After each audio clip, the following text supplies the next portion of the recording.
Hello everyone and welcome to my channel. I'm Devine and today I'm going to be walking you through how to create this high ponytail bump while hiding the hair tie.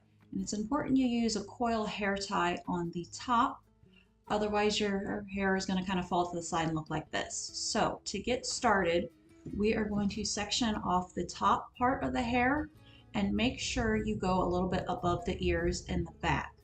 And this is where you're going to want to use the coil hair tie because it's going to kind of help fan out the hair in the end. And when you're parting for this top pony, try to make the part fairly smooth so that you're not getting hair stuck later. And then when we tie up this top ponytail, we're not going to want to make that hair tie too tight because we are going to slide the bottom ponytail through underneath the hair tie. So once you get that top ponytail in, you're going to flip it forward so it's out of the way. And then we are going to take the rest of the hair at the bottom and you are going to brush it up and you're going to tie this ponytail just below the first one. If you want to flip your head over for this part, it might make it a little bit easier. And you can use just a regular fabric hair tie for this part or a rubber band hair tie.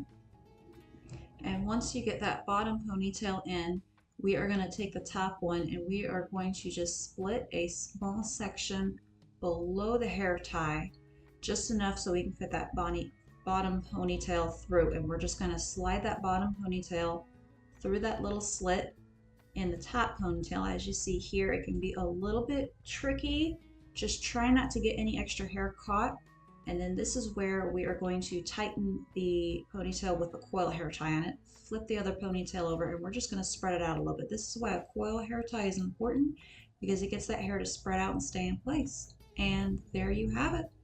If you enjoyed this video, please like and subscribe. And if you have any questions, feel free to leave them in the comments below.